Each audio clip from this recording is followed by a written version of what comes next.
Okay so hello friends, we are Rohan and Roshan और आप सभी का बहुत बहुत स्वागत है। आज का ये वीडियो बहुत खास होने वाला है। क्योंकि आज हम बात करने वाले हैं कि आरआरबी के प्रीलिम्स में, चाहे वो पीओ के हों चाहे वो क्लरिकल के हों, उनको सॉल्व करते वक्त हमारा क्या अप्रोच था। बट वीडियो में आगे बढ़ने से पहले ऑफ कोर्स आप सभी के डाउट, जो कि एक था कि हमने आरआरबी जैसे एग्जाम्स में पेपर की शुरुआत मैथ से की थी या रीजनिंग से। सो इसका साफ साफ जवाब यही है कि हमने हमेशा मैथ्स को प्रीफर किया था।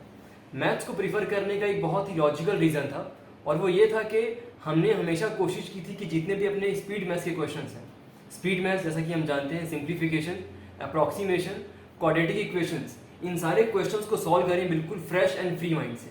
क्योंकि ये वो क्वेश्चंस हैं जो हमसे कैलकुलेशन मांगते हैं अलॉन्ग विद दी स्पीड। तो उसके लिए ज़रूरी है कि हम बिल्कुल फ्रेश माइंड से क्वेश्चंस को सॉल्व करें। सो इसलिए हमने अल्टीमेटली अपने सारे पेपर, चाहे वो क्लर्क हो चाहे वो पीओ हो, हमने हमेशा शुरुआत मैथ से की थी। फिर शुरू करते हैं। आज के इस वीडियो पे हम बात करने वाले हैं कि क्लरिकल के पेपर को सॉल्व कैसे करना है। इसी के ज़रिए हम क्लरिकल के साथ साथ पीओ की बात भी करेंगे। इसके लिए कुछ अलग से वीडियो की ज़रूरत नहीं है। क्लरिकल का और पीओ का अप्रोच ऑलमोस्ट सेम रहता है, बस पीओ में फ़र्क ये होता है कि आपको जो सिलेक्शन ऑफ क्वेश्चन है उस पर और ध्यान देना पड़ता है। चलिए फिर शुरू करते हैं। चलिए फिर शुरुआत करते हैं। और आज हम अटैम्प्ट करने वाले हैं आरआरबी ऑफिस असिस्टेंट के प्रीलिम्स का पेपर। तो हमने टेक्स्ट बुक क्यों चुना? क्योंकि हम सभी जानते हैं कि आरआरबी के जो प्रीलिम्स होते हैं, चाहे वो ऑफिसर के हों चाहे वो क्लरिकल के हों, वो काफ़ी इजी आते हैं। तो उस लेवल के एग्ज़ाम के लिए अगर हम ऐसे बहुत टफ से मार्क्स दें तो कोई अच्छी बात नहीं होगी। तो सिंपल से हम ये एक टेक्स्ट बुक का पेपर देने वाले हैं, और हम कम्प्लीटली सॉल्व नहीं करेंगे। हम सिर्फ अपना अप्रोच शेयर करेंगे कि हमने क्या किया था। और वो अप्रोच शेयर करना ज़रूरी इसलिए है क्योंकि बहुत बार डिमांड आ रही थी कि हम आरआरबी के पेपर्स की अप्रोच शेयर करें। तो आखिरकार आज ये वीडियो अवेलेबल है, तो आज हम बात कर लेते हैं कि हमने क्या किया था। तो जैसा कि हमने पहले शेयर किया कि हम पहले मैथ्स अटैम्प्ट करते थे, क्योंकि हमें सिंप्लीफिकेशन और अप्रॉक्सीमेशन के लिए बिल्कुल फ्रेश माइंड की ज़रूरत थी। आपको जो अच्छा लगे आप वो करें। चलिए शुरू करते हैं और अपना जो अप्रोच है वो हम शेयर करते हैं। ओके, देखिए जब एग्ज़ाम स्टार्ट हुआ तो आप देखिए कि जो सबसे पहले आपकी जो चीज़ थी वो थी रीजनिंग। तो आपको रीजनिंग सेक्शन से हट के, मैं इसे ऊपर ले आता हूँ, रीजनिंग सेक्शन से आपको हट के फट से पहले आना है मैथ्स के सेक्शन में। इसमें आने के बाद आपको क्या करना है कि आपको एक माइंडसेट तैयार करना है कि अप्रॉक्सीमेशन, सिंप्लीफिकेशन और क्वाड्रेटिक इक्वेशन, इन तीन चीज़ में से आपको जो भी चीज़ मिल जाए आपको अटैम्प्ट करने हैं। अगर आता है नंबर सीरीज़, अगर वो है मिसिंग, तो आप चाहें तो कर सकते हैं, ट्राई करिए कि हो जाए। या फिर अगर आता है रॉन्ग नंबर सीरीज़ तो ट्राई करें कि उसे आप स्किप कर दें, उसे आप बाद में कर लेंगे। तो अभी देखिए, अभी हम रैंडमली कुछ भी टिक करते जा रहे हैं। मैं सब में ऑप्शन ए ही टिक करूँगा, क्योंकि हमें दिखाना ये है कि यहाँ पर आप जब एग्ज़ाम देंगे तो यहाँ पर जो कलर पैटर्न है, आप देखिए इस साइड में जो ये सेक्शन 1 to 40 दिखा रहा है आपको, यहाँ पर जो कलर के जो रोल्स हैं, ग्रीन है और फिर पर्पल है, उसका बहुत बड़ा रोल रहेगा। तो मान लीजिए कि आपको शुरुआत के 1 to 5 दिख गए सिंप्लीफिकेशन, तो आपको बिना ही टाइम वेस्ट किए अटैम्प्ट करना है। इसके बाद अच्छा, ये और आगे भी आ गया क्या? वो तो आते ही हैं ऑलमोस्ट।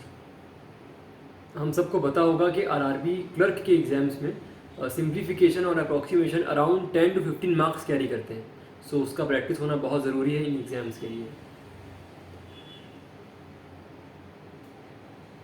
बहुत है।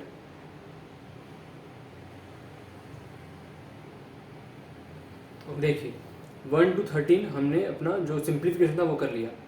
जनरली ऐसा होता नहीं है कि पूरा का पूरा वो साथ में आ जाए, बट इसमें दिखा रहा है तो हम मान लेते हैं। इसके बाद देखिए जो 14th नंबर पे है वो आ चुकी है डीआई।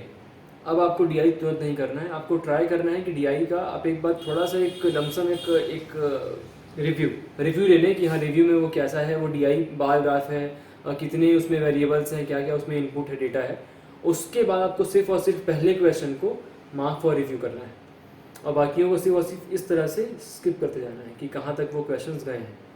बहुत से लोग ये करते हैं कि वो सारे क्वेश्चंस को लगाते हैं मार्क फॉर रिव्यू, जो बाद में बहुत कन्फ्यूजन क्रिएट कर जाता है। सो इसलिए हम हमेशा फर्स्ट क्वेश्चन को करेंगे, फर्स्ट क्वेश्चन को करेंगे मार्क फॉर रिव्यू, बाकी क्वेश्चंस को रहने देंगे। हमें ये पता होना चाहिए कि पहले क्वेश्चन के बाद जितने सारे क्वेश्चंस अनअटेम्प्टेड हैं वो उसी क्वेश्चन के सब क्वेश्चन हैं। ये आप देखिए कि 14 to 18 ये आपके डीआई था, तो हमने इसे सिर्फ और सिर्फ पहले वाले को मार्क फॉर रिव्यू किया, बाकी को सिर्फ और सिर्फ अपना हमने 7x कर दिया। तो इस तरह से 14 से लेकर के 18 तक हमने वो DI को स्किप किया और सिर्फ 14th को लिख दिया मार्क फॉर रिव्यू। ठीक है, 19th में आए तो यहाँ से आ गया हमारा नंबर सीरीज़। तो यहाँ पे हमने कोशिश की कि सॉल्व हो जाए और मान लेते हैं कि हमसे कुछ सॉल्व हुए कुछ सॉल्व नहीं हुए। ठीक है, मान लेते हैं कि चलिए 2 हो गए 3 हुए इस टाइप से, और बाकी के 2 हमसे नहीं बने, तो हमने उसी को छोड़ दिया इस तरह से। अब देखिए 24 से आ गया है आपका, 24 से 23 से 24 से आ गया आपका अरिथमेटिक। अब चाहे पेपर कुछ भी हो, चाहे वो RRB का हो, IBPS का हो, SBI का हो, अरिथमेटिक को पहले अटैम्प्ट नहीं करना है। आपको लगेगा कि आप कर सकते हैं, बट फिर भी उसे थोड़ा सा रोक के रखें। अब 24 से अरिथमेटिक है, सिर्फ 24 को मार्क फॉर रिव्यू करना है और बाकियों को सिर्फ और सिर्फ सिंपली हमें स्किप करना है एंड 7x करना है। देखिए ये आ गई अपनी सेकेंड DI। इसमें भी हमने हल्का सा एक रिव्यू लिया कि हाँ ये क्या है, DI कैसी है, कैसा है।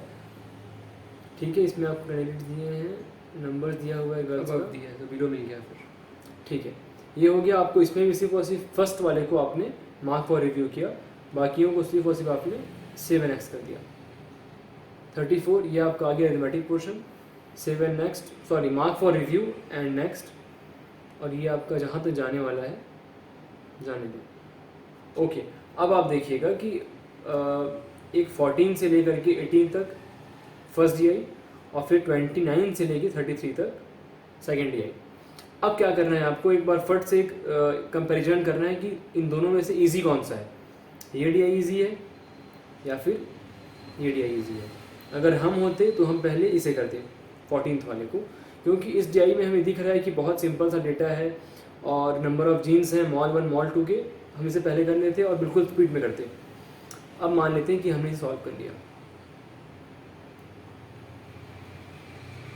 आप देखिएगा कि जो कलर पैटर्न है वो आगे बहुत हेल्प करने वाला है हमें, और इस तरह से जो DI हमारा पहला वाला था वो कंप्लीट हो गया। अब आप देखिएगा कि 22 से क्या था, ये आपके 2 नंबर सीरीज थे, इसे हमने छोड़ के रखा था क्योंकि हमसे बने नहीं थे। और 29 से जो थी वो आपकी नेक्स्ट DI थी, आपने फिर उसे किया। आप समझे, पहले स्पीड मैथ्स जो भी आप कर पा रहे हैं, उसके बाद फिर एक जो DI इजी है पहले वो, उसके बाद जो टफ है वो, और उसके बाद अब आप देखिएगा कि आपको एक यहाँ पर दिखेगा कलर पैटर्न कि हाँ जो ग्रीन हो चुका वो तो कंप्लीट हो चुका है, और 22 23 ये हमने छोड़ा हुआ क्योंकि हमसे बना नहीं। अब आपको आना है 24 से 28 के लिए, साथ ही 34 से 40 के लिए। अब बहुत लोग क्या करते हैं कि 24 को ओपन किया और शुरू हो गए सॉल्व करने के लिए। ये ना करें, आप पहले देखें कि क्वेश्चन है कैसा। आपको लगता है कि बन पाएगा, कॉन्फिडेंट हैं आप, तो अटैम्प्ट करें, नहीं है तो उसे स्किप करके आगे बढ़ें। 25 है, मान लेते हैं कि हमसे ये बन गया, हमने इसे तुरंत किया। 26 है, अब हमें फिर दिख रहा है कि हाँ ये ईजी तो है बट कुछ नया पैटर्न है और इसमें शायद हमें टाइम लग जाएगा, इसे हमने फिर रोक दिया, मार्क फॉर रिव्यू। अगली चीज़ ये हमसे मान लेते हैं बन गई, हमें लगा कि इजी है, ये बन गई और ये भी इजी है, बन जाएगी, ऐसा हमने मान करके सॉल्व किया, ये हो गया। अब यहाँ पर आपके 2 बजे 24 26 छोड़ दीजिए, नीचे आइए 34 में आ जाइए। इसमें भी आपको कुछ कुछ शायद इजी लग जाए और कुछ कुछ लगे कि हाँ शायद टफ हो, तो ऐसे इन सबको करते जाएं। और ये मान लेते हैं कि चलिए 36 तक हमने किया, फिर 37 38 39 टफ लगा और 40 हमने सॉल्व कर लिया, मार्क फॉर रिव्यू। हाँ 37 मार्क फॉर रिव्यू बना नहीं, 38 नहीं बना, 39 भी नहीं बना, 40 हमसे बन गया। अब आप देखिएगा ये क्या है,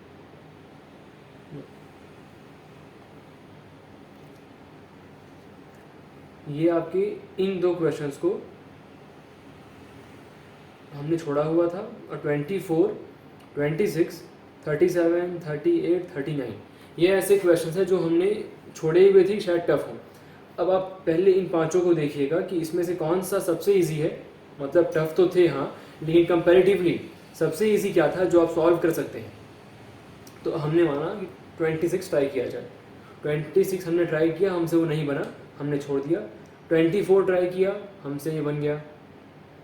ठीक है। 37 ट्राई किया, नहीं बना, हमने छोड़ दिया। 38 ट्राई किया, नहीं बना, 39 बन गया। उसके बाद हमने नंबर सीरीज ट्राई की, तो इसमें से भी हमसे एक बना और एक नहीं बना। अब यहाँ पर आता है कि हमें चेंज कब करना है। अब आप समझिएगा कि अगर हम अटैम्प्ट कर रहे हैं मैथ सेक्शन पहले, जैसे ही अपने 20 मिनट कंप्लीट होंगे, आप टाइमर देखिएगा वो जाता है उल्टा 45, 44, 43, इस तरह से जब 25 मिनट्स बचे होंगे हमें सब कुछ छोड़ के फट से कूदना है रीजनिंग में। देखिए अभी 36 बचा हुआ है, मान लेते हैं 25 बचा होता ये, और हमारे यहाँ पर 4 क्वेश्चन बचे हुए हैं जो हमसे नहीं बन पाए। अब हमें इनका मोह नहीं करना है, हमें इसे छोड़ करके कम्प्लीटली आना है रीजनिंग में। यहाँ पर आने के बाद हमें अब क्या गौर करना है कि इसमें जो अप्रोच है वो कैसा होगा।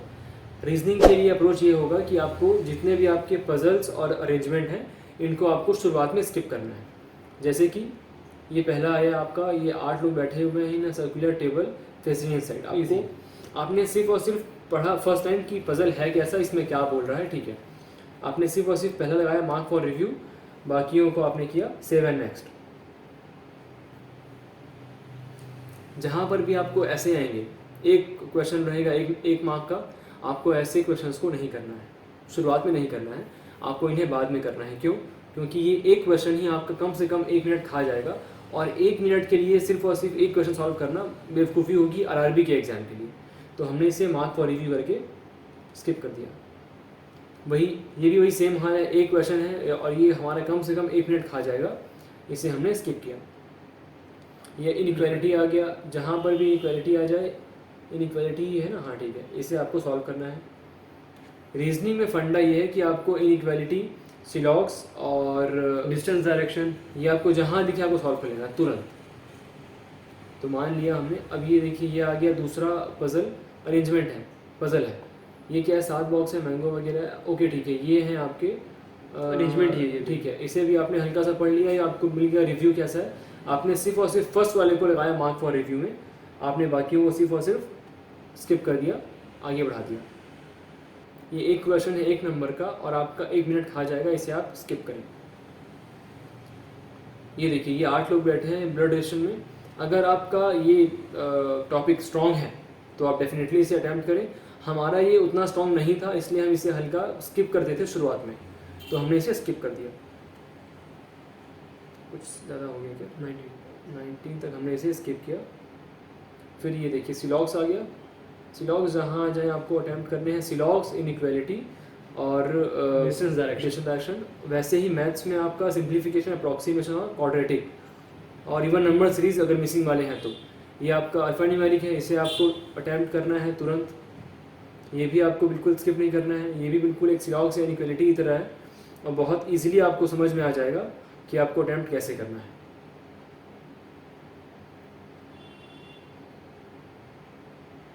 ये आपका आ गया थर्ड पजल, सर्टेन नंबर जहाँ पर भी आ जाए आपको उसको हल्का सा स्किप करके बढ़ जाना है। सिर्फ और सिर्फ फर्स्ट को करना है मार्क फॉर रिव्यू, बाकियों को आपको बढ़ाना है। ये आप पर भी डिपेंड करता है, अगर आपकी प्रैक्टिस अच्छी है तो आप उसे अटैम्प्ट जरूर कर सकते हैं बाद में, मगर हम उसे स्किप किया करते थे पहले। ये चौथा पजल आ गया, 9 ब्रांचेस हैं बैंक ऑफ इंडिया के, और ये ठीक है, ये आपका डिस्टेंस डायरेक्शन भी है, प्लस आपका कुछ हद तक ये नहीं डिस्टेंस डायरेक्शन ही है, ठीक है। ये आपको शायद लग रहा हो कि बहुत टाइम लग जाएगा, ऐसा होता नहीं है। और ये आपके देखिए 3 मार्क्स के क्वेश्चन है, 33 to 35, ये 3 मार्क्स का क्वेश्चन है, तो इसे आप अटैम्प्ट कर सकते हैं। ओके चलिए मान लीजिए कि हमने इसे अटैम्प्ट कर लिया और आंसर स्टिक कर दिए।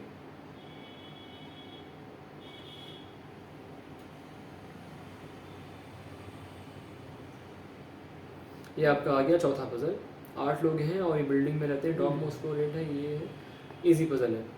ये आपने पहले वाले को अटैम्प्ट लगा दिया और पहले वाले को मार्क फॉर रिव्यू लगा दिया, सॉरी, और फिर आप आगे बढ़ गए। तो आप देखिए रीजनिंग में 1, ये पहला पजल था 1 में, उसके बाद 12th में सेकंड पजल, 28th में थर्ड पजल और 36 में फोर्थ। अब आपको क्या गौर करना है, इन चारों में आप जब इनसे आगे बढ़े थे तो इसमें आपने कुछ ना कुछ फर्स्ट लाइन पढ़े हुए थे कि हाँ कौन सा इजी है, कौन सा टफ है। उसके अकॉर्डिंगली आप एक शेड्यूल सेट करें कि हाँ पहले ये फिर ये फिर ये, इस तरह से। मेरी नज़र में जो सबसे इजी था तो वो फर्स्ट वाला था, हमने इसे अटैम्प्ट कर लिया। और इस तरह से आपको एक सीक्वेंस पता होना चाहिए कि हाँ पहले कौन सा करना है। जैसे कि अब हम जब अटैम्प्ट कर रहे थे क्वेश्चंस को स्किप करते वक्त भी, तो हमने उनका फर्स्ट लाइन पढ़ लिया था कि हाँ लाइन में कह क्या रहा है वो, तो हमें दिख गया था कि ये इजी है, तो हमने इसे सॉल्व कर लिया।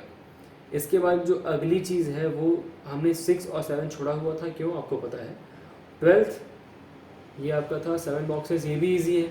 मान लेते हैं कि आपने इसे नहीं किया, आप 28th में आ गए, इसमें सर्टेन नंबर है, आपने इसे भी स्किप कर दिया, क्यों, क्योंकि सर्टेन नंबर लिखा हुआ है। फिर आप लास्ट में आ गए, ये आपको दिख गया कि हाँ चलिए इजी है, आपने इसे अटैम्प्ट कर लिया।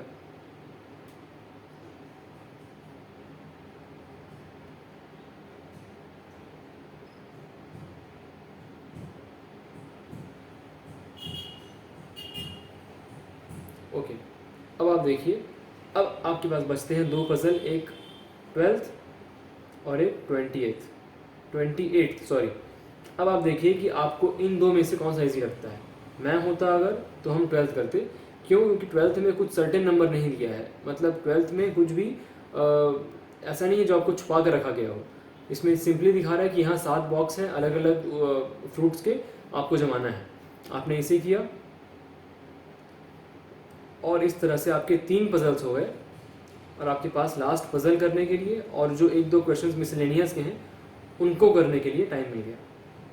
ठीक है, अब आप यहाँ पर आए 28th में, आपने टाइम दिया इसे, मान लेते हैं कि आपको लग गया शायद 4 मिनट लग जाए, और आपने इसे उसके बाद सॉल्व कर लिया। मे भी आपसे फर्स्ट टाइम ना बने, बट सेकंड टाइम में बन जाएगा, तो इसे आपने सॉल्व कर लिया।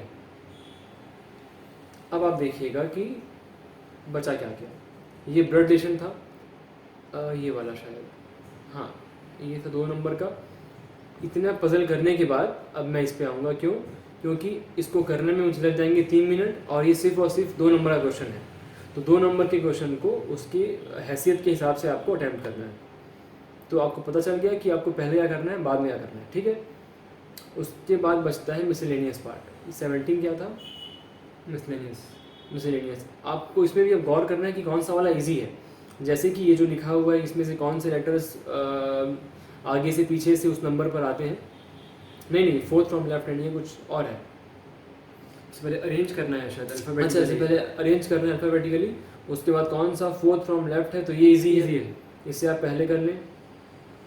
ये हो गया। अब आप देखिए कि जो कलर कॉम्बिनेशन है, यहाँ पे आपको दिख जाएगा कि हाँ सब पजल्स हो गए, सब कुछ हो गया, सिर्फ और सिर्फ 2 चीज़ें बची हैं, 6th और 7th। 6 में क्या था, ये पेंटिंग है, इसको ये कोड दिया गया है।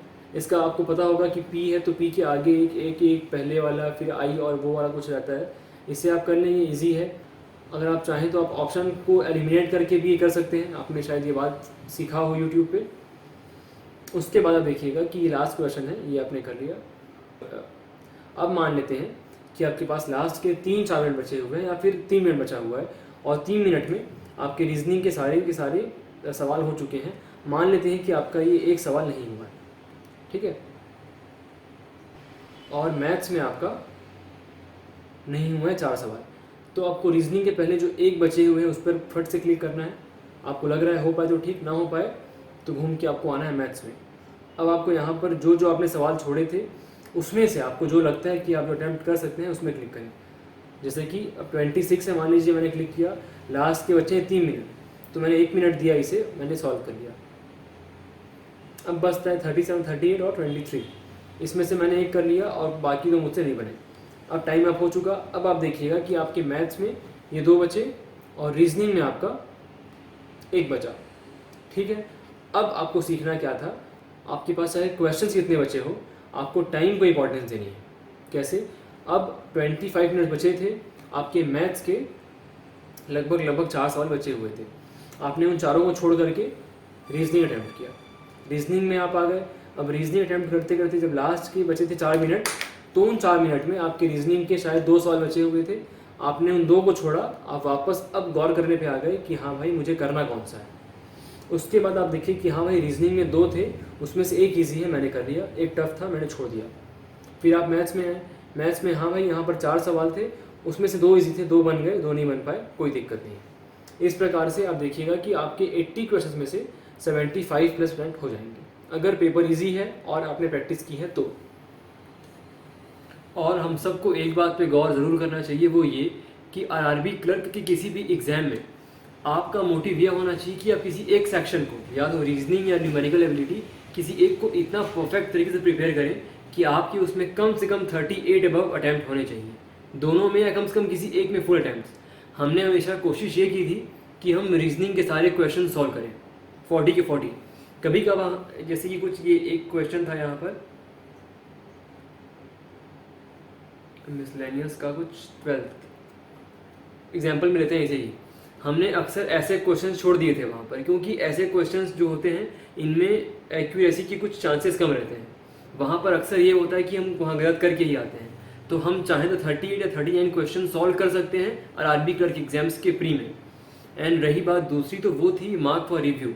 वो एक बहुत बड़ा टूल है अगर हम उसे यूज़ कर पाएँ, क्योंकि कई लोग क्या करते हैं, जैसे एज एन एग्जाम्पल अगर हम इसे देखें तो कई लोग ये तरीका फॉलो करते हैं। ये एक ही क्वेश्चन के 5 सब क्वेश्चंस को लगाते हैं मार्क फॉर रिव्यू में। ये करने से होता क्या है कि बाद में ये सारा जो दिख रहा है राइट साइड में ये पोर्शन, ये बहुत होता है कॉम्प्लिकेटेड और बहुत कंफ्यूजिंग। अगर आपके पास टाइम बचा भी है तो आप सॉल्व नहीं कर पाएंगे ठीक से। मगर अगर हम ये करें कि इन क्वेश्चंस को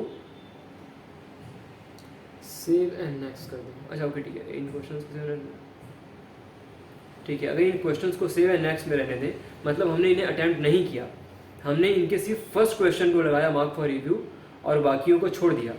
इससे अब अगर ये सारे हमने क्वेश्चन सॉल्व भी कर लिए, उसके बाद भी हमारे पास बहुत कम यहाँ पे कॉम्प्लिकेशन रहेगा, बहुत कम कंफ्यूजिंग रहेंगी चीज़ें, बहुत सिस्टमेटिक वे में रहेगा। हम एक बात ये पकड़ सकते हैं कि फर्स्ट क्वेश्चन जो है मार्क फॉर रिव्यू है, बाकी इसके बाद जितने भी क्वेश्चन हैं ये इसी पजल के क्वेश्चन हैं। ये हमें बहुत हेल्प करता है, बहुत हमारा टाइम कंज्यूम नहीं करता है, बहुत रखता है शांति हमारे माइंड में, जो कि बहुत ज़रूरी है हमारे एग्जाम्स में, खास करके आरआरबी के। तो इसी के साथ हम उम्मीद करते हैं कि आपको ये अप्रोच समझ में आया होगा और आप आने वाले मॉक टेस्ट में ऐसे ही परफॉर्म करने वाले हैं। अगर आपको वीडियो अच्छी लगी हो तो प्लीज़ हमें लाइक करें, अपने दोस्तों के साथ शेयर करें, साथ ही आने वाले वीडियोज़ के लिए हमें प्लीज़ सब्सक्राइब करें। Till then, all the best for your upcoming exams.